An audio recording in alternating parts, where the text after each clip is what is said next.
Damas y caballeros, les doy la bienvenida al primer tema que vamos a discutir hoy en el podcast, en el stream de los instigadores de guerra, junto con Kermit y Hochi. Y ese es el tema de la situación en Irán. Vamos a analizar ese bloqueo de los bloqueos, pero creo que podríamos empezar con el nuevo alto al fuego, cuando Israel y Líbano declararon un cese al fuego, pero aquí mismo veo el titular: Israel mató a 13 personas en Líbano a pesar del alto al fuego. Así que, ¿qué está pasando ahora en Líbano o en la parte sur de Líbano? ¿Cuál es la situación? Si puedes, Kermit, hablar de eso y ponernos en contexto. Pues sí que le preguntas al indicado, pero bueno, sabemos cómo estaba la situación en Medio Oriente, con Israel lanzando otra ofensiva vieja pero nueva en el sur del Líbano, donde, por cierto, algo interesante, los mapas de Apple, por razones misteriosas, borraron todos los nombres de ciudades y pueblos en el sur del Líbano. Porque ya no están ahí. ¿Coincidencia? No, no lo creo, pero el punto es que Israel literalmente está destruyendo y demoliendo esas aldeas, así que básicamente esas aldeas dejan de existir. Ya lo sé. Que de alguna manera les están facilitando las cosas, ¿sabes? Como dicen, ojos que no ven, corazón que no siente. Como que los judíos controlan Apple. Eso lo dijiste tú, yo no lo dije. Bueno, entonces los judíos no controlan Apple, pero guiño guiño, todos más o menos sabemos que sí. No, claro, ¿de qué podría tratarse? ¿Por qué crees que pasó esto? Ya que lo mencionaste, ¿cuál es tu sensación sobre esto? Porque obviamente detrás de esto debe haber algún asunto de negocios. Fin, yo creo que Apple simplemente está favoreciendo a Israel. No voy a empezar aquí con teorías de conspiración sobre lo que realmente pienso, pero creo que Apple simplemente está favoreciendo a Israel, porque Apple favorece al gobierno estadounidense y el gobierno estadounidense favorece a Israel. Yo lo llamaría un efecto cascada. Ok, eso tiene sentido. Definitivamente se trata de dinero, por supuesto, así que si Apple no quiere enemistarse con el gobierno estadounidense o el israelí, sería bastante interesante ver cuál es la cuota de mercado de Apple frente a Android, por ejemplo, precisamente en Israel, si por casualidad Apple no tiene ahí una posición dominante. Así. Creo que seguramente Apple tendrá una posición dominante en Israel, pero me parece que eso es completamente irrelevante, porque tienes que comparar Israel con Líbano. Creo que Líbano definitivamente tendrá menos iPhones que Israel. Entiendo, así que básicamente se podría decir que el dinero decidió de qué lado se pondría la malvada corporación. Sí. Entonces, ese alto el fuego fue violado. Entiendo bien que en este momento ya no hay ningún alto el fuego, ¿ok? Y digámoslo así, después de que Donald Trump empezó a tuitear que había hecho otro alto el fuego, entonces dije que ese alto el fuego no iba a durar ni un día, mucho menos 10.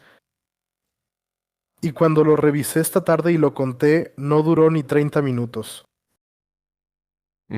La cuestión es cómo lo tomas, ¿verdad? Porque, por ejemplo, en Ucrania también hubo una tregua de Pascua y hubo miles de violaciones de esa tregua. Hubo disparos, la gente se mataba. Así que, ¿cómo lo ves tú? Para ti, una violación de la tregua significa el fin de la tregua. Pues no necesariamente el hecho de que violes la tregua no significa que automáticamente se termine, a menos que así se haya firmado. Aquí Netanyahu confirmó la tregua anunciada por Trump entre Israel y Líbano. Esa es una noticia de hace 15 horas. Y luego aquí hay una noticia de hace 20 minutos, y esa es la noticia de que Israel estaba matando gente en Líbano. Si le doy a actualizar, probablemente ya sea más vieja. Sí, entonces no es que tenga 20 minutos de antigüedad, claro, eso se actualiza cada vez que agregan algo, así que yo pienso Que esa noticia llegó como a las 4 de la mañana, hora nuestra. bien. Sí, o sea, el asunto es que simplemente Israel no percibe ninguna autoridad sobre ese territorio libanés porque ellos decían que ese alto al fuego lo habían hecho con el gobierno libanés. Pero el problema surge en que el gobierno libanés no administra activamente ese territorio, porque quien lo administra es Hezbollah, que ahí tiene la mayoría. Y sobre todo, ahí tiene su milicia. Entonces, podemos preguntarnos si realmente tiene algún sentido hablar de un alto el fuego entre Israel y Líbano, cuando Líbano simplemente no controla esa zona. Entiendo, tu argumento es que el alto el fuego es entre el gobierno israelí, el Estado de Israel y el Estado de Líbano, pero efectivamente en el lugar donde se combate, el Estado libanés no tiene ningún control y existe ahí solo legalmente, pero no de facto. Sí. Eso tiene sentido, sí. En ese momento, por otro lado, podemos preguntarnos si cuando Israel empieza a bombardear posiciones de Hezbollah, eso es una violación del alto el fuego que se acordó con Líbano. Sí, podemos darle la vuelta porque si decimos que Líbano realmente no tiene control ahí, entonces bombardear Líbano en un lugar donde Líbano no tiene control, en realidad no es bombardear Líbano. No, teóricamente no lo es, pero en la práctica sí, porque el Estado de Líbano tiene cierta integridad territorial. Sí, entonces al revés, en la práctica no lo es, pero legalmente sí. Sí, así es, correcto. No, continúa. Sí, simplemente el hecho de que no tengas control sobre el territorio no significa que si lo atacas no sea un ataque contra ese estado. Ujú. Sí, entonces ahí tenemos un problema interesante que básicamente legalmente el Líbano está ahí, así que cuando atacas ahí, estás atacando al Líbano, si hay un acuerdo con el Líbano. Pero de hecho, el Líbano no está ahí, así que cuando atacas ahí o cuando llegas a un acuerdo, la paz no va a reinar de todos modos porque esa paz no está acordada con quienes realmente tienen la presencia militar en ese lugar. Así que, aunque ataques al Líbano, no estás atacando realmente al Líbano, pero al mismo tiempo, aunque no ataques en la práctica al Líbano, legalmente sí estás atacando al Líbano. Sí, yo mismo lo diría así. Genial. Es la situación más simple y más clara de la historia, obviamente. ¿Ok? No es en realidad similar a cuando, por ejemplo, miramos la República Popular de Donetsk y Lugansk, que básicamente en el momento en que los ucranianos los atacan, de facto están atacando a rusos, pero legalmente están atacando a su propia gente, por ejemplo. Es básicamente lo mismo, ¿no? Sí. Es un poco diferente, sí hay una similitud, pero hasta donde sé, legalmente sigue siendo territorio ucraniano que los rusos están ocupando. Vía. Esa comparación es un poco floja. Solo quería encontrar algún paralelo similar, igual de caótico de alguna otra situación. Pero aquí no funcionó del todo. Necesitaríamos un territorio que esté de facto bajo el control de alguna organización terrorista o rebeldes, pero que legalmente sea parte de algún estado. Mm, Es difícil decir cómo se consideraría Taiwán en este contexto, ¿verdad? Si ahora nos desviamos un poco hacia Taiwán, ¿no sería en realidad una situación similar, aunque por supuesto completamente diferente, pero parecida, en la que, por ejemplo, si hubiera una disputa entre empresas de Estados Unidos y China continental, ninguna de las partes reconoce la existencia del Estado de Taiwán, ¿verdad? Creo que no, que Estados Unidos mantiene esa política de una sola China. Sí, así que básicamente Taiwán es una provincia rebelde ocupada por algunos de esos insurgentes. En el momento en que China atacara ahí o algo así, entonces fuck. en realidad estaría atacando su propio territorio controlado por rebeldes, y nadie podría decir que invadió un país extranjero, ¿verdad? Legalmente.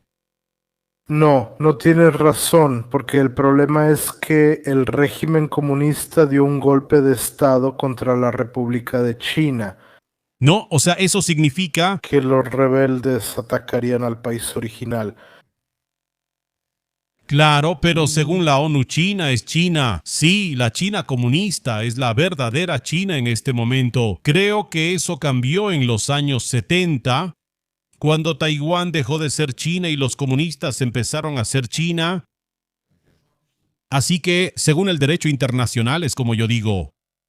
86. O algo así. Incluso tan pronto sí, bueno. Asimismo, 81. Ajá, pues no. Entonces lo tienes. La República Popular China ingresó a la ONU.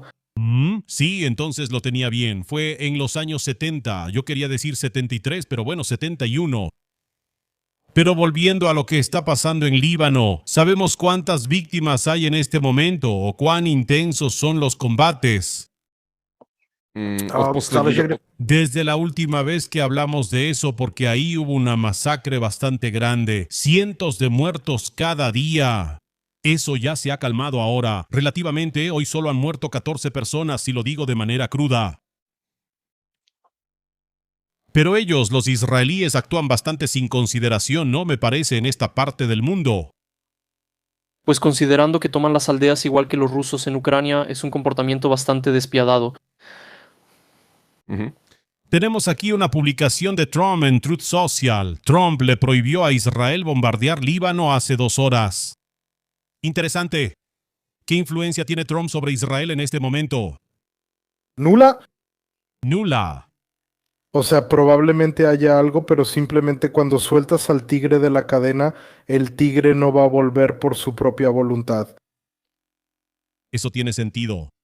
Usaría su comparación favorita, es una influencia que se acerca a 0. Cercano a 0, eso está bonito. Y cuando hablamos de una influencia que se acerca a 0, tenemos un bonito 0 rojo que aparece en el número de tanqueros que pasan de manera segura por el estrecho de Hormuz. Algo navega por ahí, pero en general es seguro porque ahí pasó algo muy interesante, donde en realidad Irán no declaró ningún bloqueo de manera efectiva. Dijo que se cobraría un peaje por el paso seguro. Pero Estados Unidos declaró un bloqueo del bloqueo y dicen que van a detener los barcos que naveguen desde Irán, que lleven mercancía sancionada, petróleo sancionado o aquellos barcos que hayan pagado el peaje, así que eso les aplica a ellos.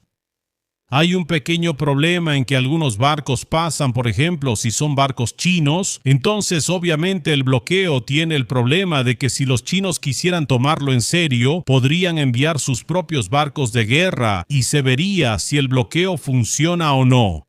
Me atrevo a decir que los estadounidenses no se arriesgarían si los chinos, por ejemplo, enviaran algunos barcos de guerra desde Djibouti para investigar eso. ¿Qué opinas?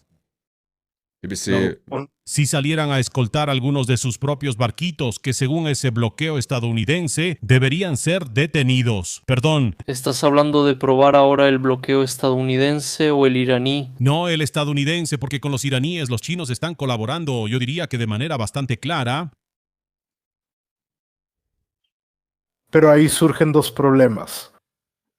Trump anunció un acuerdo histórico con los iraníes, que si los israelíes mantienen la paz, entonces el estrecho se abrirá para toda la navegación libre y el comercio.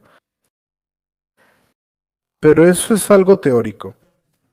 La parte práctica llega en el momento en que la Guardia Revolucionaria iraní anunció que ellos lo abrirán, pero tú tienes que pedirle permiso a la Guardia Revolucionaria iraní para que te dejen pasar. Sí, así que ese es el primer problema. Que Irán va a seguir controlando el estrecho a través de esto. Claro, pero luego está el argumento de que en el momento en que las guardias revolucionarias de Irán te lo permitan, y te lo permiten cuando cargas su petróleo o pagas el peaje, en ese momento los estadounidenses deberían detenerte y no dejarte pasar. Entonces, efectivamente, el bloqueo de los estadounidenses bloquea el bloqueo de Irán, tratando de quitarle a Irán ese poder geopolítico de poder dictar descaradamente quién puede o no puede pasar, y esto era algo que yo pensaba que los estadounidenses no podían hacer, porque si los estadounidenses iniciaran un bloqueo y empezaran a cazar barcos que los iraníes dejan pasar, eso se convertiría en un acto de guerra contra los países de donde son esos barcos, o efectivamente en piratería. Eso es algo que podemos decir que Irán es capaz de hacer, porque ellos pueden justificarlo diciendo que los estadounidenses iniciaron la guerra. Pueden darle vueltas al asunto y decir que en realidad no hay ningún bloqueo ni piratería, que simplemente es defensa propia, pero los estadounidenses no pueden usar esa excusa, porque ellos tuvieron la opción de no empezar la guerra o tienen la opción de terminarla, pero prefieren elegir efectivamente el bloqueo naval y secuestrar barcos que se niegan a cumplir cumplir sus demandas o detener esos barcos, lo cual me parece que puede ser considerado o definitivamente es una violación del derecho internacional y hasta puede ser considerado como piratería estatal, en mi opinión. El problema surge principalmente en que Estados Unidos, aunque declaró el bloqueo, no puede imponerlo por la fuerza, porque se trata de aguas internacionales o de aguas que consideran como de Irán. Eso es lo primero. Lo segundo es que no pueden imponerlo por la fuerza, porque en caso de que empiecen a disparar a algún barco comercial, digamos de China, eso enfurecería brutalmente a China y entonces China sí les mostraría lo que significa un bloqueo. Eso es como un bloqueo inútil. Así que se podría decir que es exactamente como yo pensaba, que en realidad no pueden usar la fuerza de manera efectiva, porque en ese momento estarían causando los problemas que aquí se estarían generando, simplemente piratería, actos de guerra y esas cosas. Así que ellos simplemente están ahí y tal vez monitorean la situación y pueden decir, ok, si sigues adelante entonces ya no podrás salir nunca de los trópicos hacia Estados Unidos, tienes sanciones o algo así. Aquí más bien se trata de que Estados Unidos declaró que lo iban a bloquear, pero simplemente no pueden bloquearlo, que no pueden hacerlo. Pero en ese momento estarían violando el derecho internacional y básicamente declararían la guerra al país al que le quitaran ese barco, ¿verdad? Porque antes ya habían incautado barcos, pero esos eran barcos de la flota fantasma y a la flota fantasma sí la puedes incautar. Esa ni siquiera debería estar en el mar en realidad. Pero incautar un barco legal que tiene todo en regla, eso ya es un acto de guerra o un acto de piratería. Así que definitivamente es una violación de los tratados internacionales, etc. Sobre todo, Irán va a estar muy feliz si Estados Unidos hace ese trabajo por él, ¿verdad? También No, eso probablemente no va a bajar los precios del petróleo si Estados Unidos bloquea el bloqueo y pone aún más obstáculos. Y si el galón de diésel cuesta $30 o 10, ¿verdad? Ujú. Y eso nos lleva a lo que está pasando actualmente con los petroleros, porque en este momento deberían estar llegando a Europa los últimos petroleros que fueron cargados antes de que comenzara la guerra, y ahora debería empezar a secarse ese flujo de petróleo crudo. ¿Es así? No. Lo que significa que apenas ahora si algo se cierra o se jode es cuando de verdad lo sentimos como si el estrecho ahora sí estuviera efectivamente cerrado. Es algo así como cuando los rayos del sol nos llegan 8 minutos después de que salen, así que apenas ahora nos está llegando realmente la crisis del petróleo. Pero eso no importa porque nosotros tenemos los precios topados en 43 coronas por litro, ¿no? Sí, eso no nos afecta. Entonces está bien, nosotros estamos tranquilos. Nosotros tenemos diésel barato porque Andrei Babiš dijo que sería barato. Más que nada estoy principalmente en el depósito central de petróleo. Y hasta ahora todos ahí parecían bastante felices, así que creo que por ahora no tenemos de qué preocuparnos. Habrá suficiente petróleo, solo que será caro, y lo pagaremos ya sea en impuestos o en la gasolinera, pero con el gobierno que tenemos, probablemente en impuestos. O en deuda. Probablemente en deuda sería lo más efectivo. Si el Estado debe endeudarse por algo, tal vez debería ser por esto, pero definitivamente el precio no debería reducirse tanto como para causar escasez. Hay que equilibrarlo y si quieren ponerle un tope, pues no sé, tal vez 3 coronas por debajo del precio de mercado como máximo, ¿sí? Definitivamente no, por ejemplo, 50% por debajo del precio de mercado o algo así, eso ya causaría escasez. Pero poner un tope no es una mala jugada económica. Si es a corto plazo y razonable, y no si lo haces, por ejemplo, durante un año.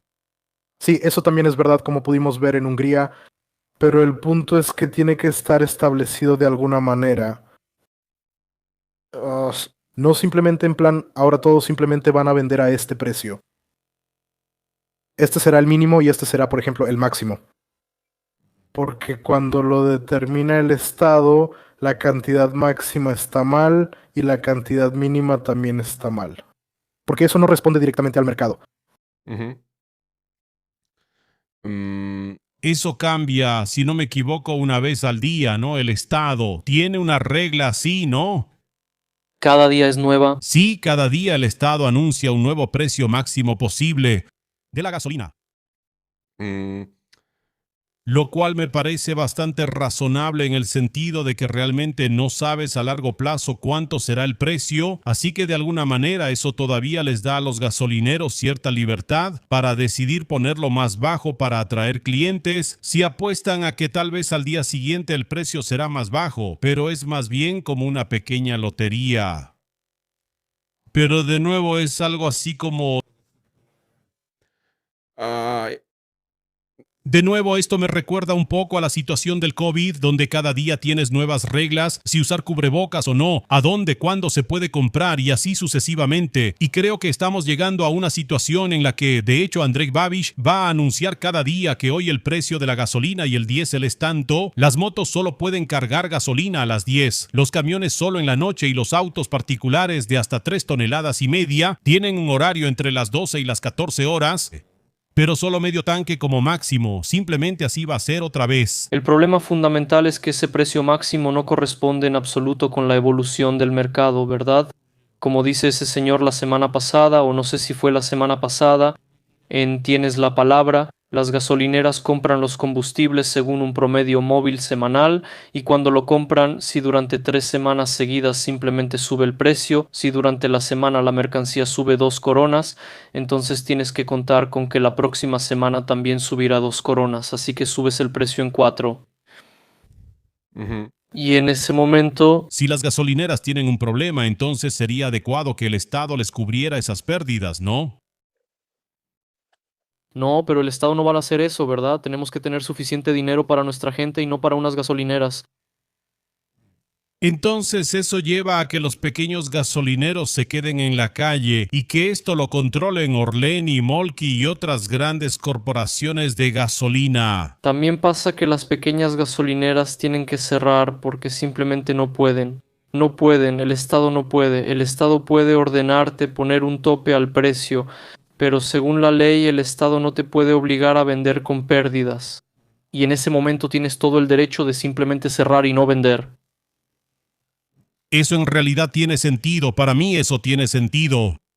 Probablemente es mejor que simplemente vender con pérdida y luego verte obligado a venderle a alguna corporación, ¿no? En ese momento sí. Y si el Ministerio de Finanzas, o al menos en sus materiales promocionales, piensa que el precio real es de 56 coronas por litro de diésel y lo baja 10 coronas, pues en poco tiempo todos esos distribuidores van a estar llorando porque su margen no es tan grande.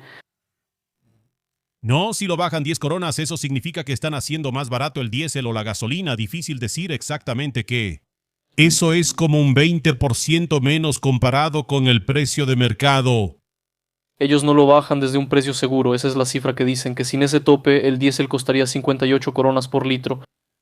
Pero sabemos que antes de ese aumento de precio no era así, que antes de poner ese tope en algunas estaciones de servicio los combustibles eran incluso más baratos que el tope del gobierno, ¿verdad?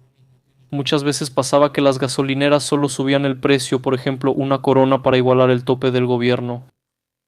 Sí, es verdad, de hecho de eso vivían o se beneficiaban esas gasolineras pequeñas que ahora están cerrando porque competían con las grandes teniendo precios realmente bajos, porque a lo mejor pagaban una renta baja y estaban en algún lugar alejado, ¿verdad? No, Mientras que la gasolinera Orlenka, que tiene una renta alta cerca de la autopista, obviamente tiene que ser más cara. Así que valía la pena para los conductores salirse de la autopista, ir unos 5 kilómetros fuera de la autopista y cargar gasolina en algún pueblo realmente por 5 coronas, o a veces hasta por 5 coronas más barato, ¿verdad? Lo cual en este momento ya no es posible. te voy a mandar aquí, te voy a mandar una imagen al chat, es de ayer, es para mañana. Dat is E-Track. Está bien, según el sorteo bajo la supervisión de un notario público, mañana el precio será de 41 coronas por la gasolina y 43 por el diésel. Eso está genial. Esperemos que mañana nos saquen números más altos. No, no van a sacar números más altos. Porque esto es de lunes a viernes. Entiendo. De todos modos, ya que estamos hablando de los precios de la gasolina, ¿verdad? Y de que a Europa le está llegando menos diésel y petróleo desde el estrecho de Hormuz, ¿a dónde van esos petroleros? ¿A dónde van? Van a Estados Unidos. La última noticia fue que unos 171 superpetroleros están navegando hacia el Golfo estadounidense, ¿sí? A las costas de Texas y a los puertos texanos, y que ahí van a cargar petróleo estadounidense, y que supuestamente eso es una gran victoria para el pueblo estadounidense, que ahora va a ganar muchísimo dinero. Pues creo que ya me imagino dónde está el problema. Solo, si tienes algo que decir antes de que empiece con eso. Ese problema ya hace mucho que dejó de existir y simplemente está ahí tirado. Ok, gracias por tu comentario, pero no, aquí se trata de que Estados Unidos en este momento realmente está exportando más petróleo que nunca antes. Pero no puede compensar completamente esa pérdida de suministro de Hormuz, ¿verdad? Y no es que no pueda compensarlo porque no tenga reservas o algo así, sino que no las tiene. Simplemente no tiene esa producción, tendría que aumentarla, lo cual el drill baby drill prácticamente no sucedió en Estados Unidos. ¿Por qué aumentar la extracción reduce el precio del petróleo? ¿Y por qué demonios querrías bajar el precio del petróleo? Eso no lo vas a hacer, simplemente acumulas permisos de extracción y los guardas para el futuro. Eso fue exactamente lo que hicieron en vez de que los perforadores, ¿verdad? En vez de empezar a extraer más, simplemente lo guardaron en el cajón con la idea de que pueden extraer la misma cantidad de petróleo por más tiempo, si me entiendes. Bueno, ellos van a extraer más, pero simplemente no venden ese petróleo. No, ellos van a extraer más, pero esa cantidad de petróleo no la extraen en una semana, sino que la extraen, por ejemplo, en un año, ¿entiendes? Y no tendrán que preocuparse por los permisos porque en lugar de usar simplemente 100 permisos para la extracción, en vez de hacer una extracción enorme en una semana, esos 100 permisos los van a distribuir a lo largo de todo el año y así tendrán la seguridad de que pueden extraer durante todo el año, ¿sí? Si lo simplifico, no funciona exactamente así, pero si lo explico con este ejemplo. No, entonces Perdón, pero con eso no vas a afectar el mercado ni va a bajar el precio, ¿verdad? Exacto, y vas a ganar más. Y dado que la situación en Hormuz es incierta e inestable, en Estados Unidos básicamente no existe ninguna presión que obligue a los productores a extraer más, ¿sabes? Porque ellos sospechan o todavía piensan que sí, si la situación en Hormuz se resuelve en un mes o en medio año, su inversión en pozos petroleros y en expandir la producción tal vez no se les regrese. Y por eso prefieren esperar para ver si realmente vale la pena o no, ¿verdad? Ese es el primer punto de por qué Estados Unidos realmente no gana tanto con esos tanqueros. El segundo punto es que Estados Unidos no tiene la infraestructura capaz de refinar más de ese petróleo, y el problema es exactamente el mismo con las refinerías. No vas a construir demasiadas refinerías innecesariamente porque entonces no habría nada que refinar, ¿verdad? Es otra inversión arriesgada. Y el tercer punto es la propia logística. No tienen suficientes puertos donde puedan cargar el petróleo. Sí, así que estas son las 3 razones por las que Estados Unidos no puede reemplazar completamente la interrupción del suministro desde el estrecho de Hormuz. Y dado que no puede reemplazar completamente la interrupción desde Hormuz, es decir, aumentar la producción, eso significa que si los petroleros llegan allí y empiezan a chupar esa gasolina, diésel y petróleo, entonces en Estados Unidos no habrá suficiente gasolina, diésel y petróleo. ¿Por qué nosotros lo vamos a consumir? ¿Por qué estaremos dispuestos a pagar más? Porque lo necesitamos, mientras que en Estados Unidos, pues ellos lo tienen, ¿verdad? Y nosotros tenemos esa crisis existencial, sobre todo los chinos, los asiáticos y demás, tienen esa crisis existencial, lo que llevará a que en Estados Unidos los precios del diésel y la gasolina suban brutalmente, porque nosotros, Europa y Asia, básicamente nos convertiremos en competidores de la gente que compra gasolina y diésel en las gasolineras de Estados Unidos. ¿Me entiendes? Eso es interesante. Pues no sé qué decirte, creo que tienes razón, pero ya veremos. A mí lo que me interesa es si ustedes creen que Estados Unidos realmente podría beneficiarse de alguna manera de todo esto, o si en mi argumento, donde Europa y Asia solo se convierten en competidores por una oferta limitada de petróleo, eso llevará a que solo los productores de petróleo ganen, pero los contribuyentes en Estados Unidos terminen pagando más, así que en realidad no ganan nada.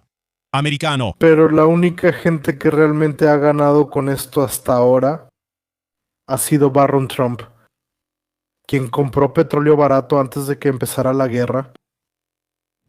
Con el primer acuerdo de paz, cuando el precio subió al máximo, la vendió 30 minutos antes de que se firmara la paz. Cuando empezó la guerra otra vez, la volvió a comprar y ahora que volvió a subir, la volvió a vender. La primera transacción fue por $30 millones. Ujú. ¿No? Entonces, es una lectura muy reveladora. Bueno, y en este momento, cuando hablamos de que los europeos van a estar chupando el petróleo americano, obviamente los que van a ganar son los productores de petróleo porque van a tener ventas a un precio alto. Las refinerías van a ganar con eso, simplemente la industria petrolera va a sacar provecho, eso es claro, pero es difícil decir si eso después llegará a la gente común o a la gente en la calle, fuera de la industria petrolera. Como conozco a Estados Unidos, normalmente casi nada se filtra desde esos multimillonarios, ¿verdad? De esos magnates del petróleo. La mayoría de las veces simplemente se queda en algún lugar, se queda enterrado en el concreto. ¿Qué? Que Chaklop dice que así será, que si bajas los impuestos a los multimillonarios, eso poco a poco llegará a los demás y que también reducirán la carga fiscal incluso para las capas más pobres. Seguro que así funciona. No, así no funciona, ¿verdad? Eso lo sabemos. No, nosotros lo sabemos. Eso lo sabemos. Así que está bien.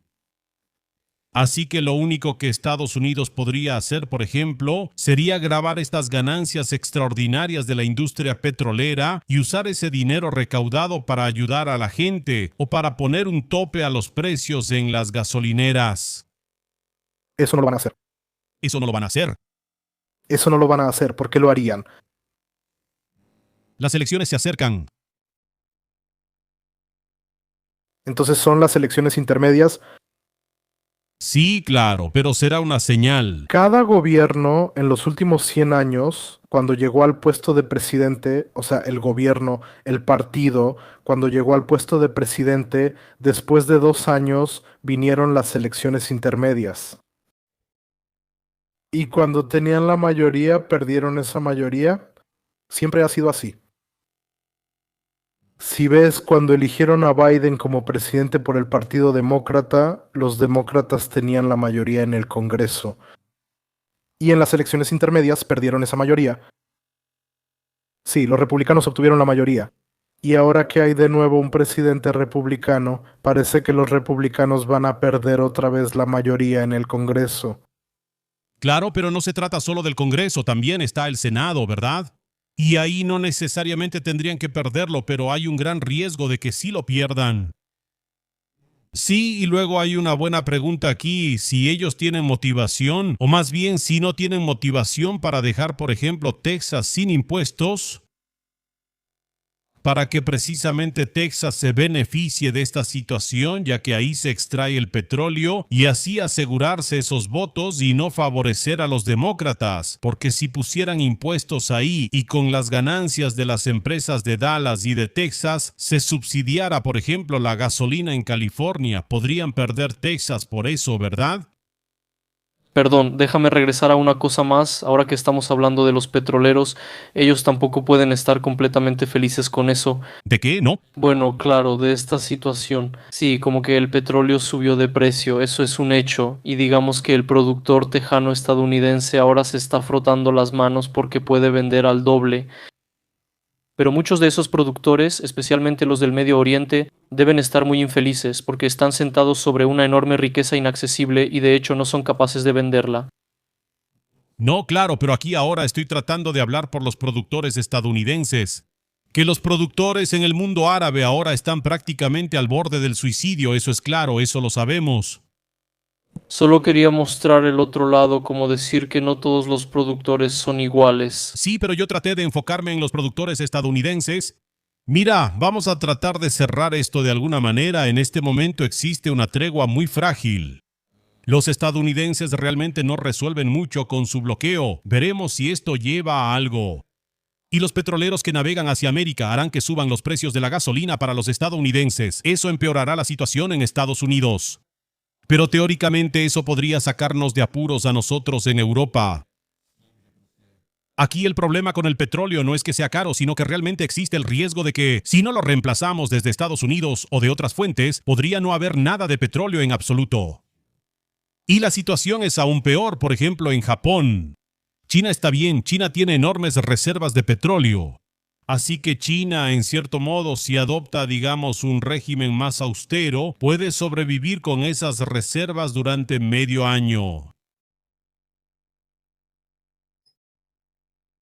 Sí, supongo que sí, estaría de acuerdo.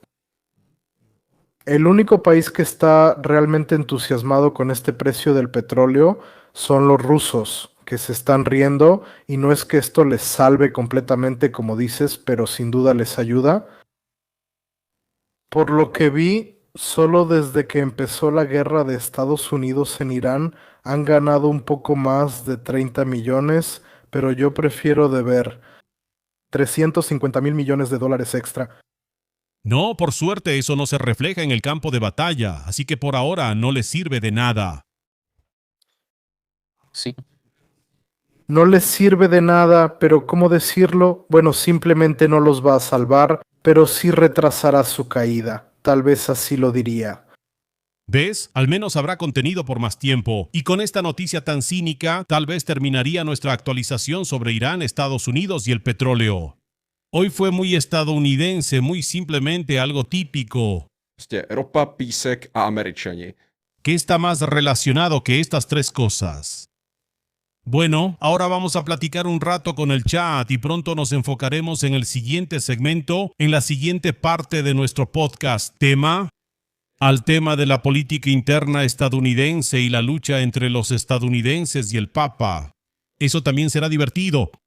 Muy bien, nos vemos en el siguiente segmento y mientras tanto, gracias por tu participación. Vamos a ver qué dice el chat.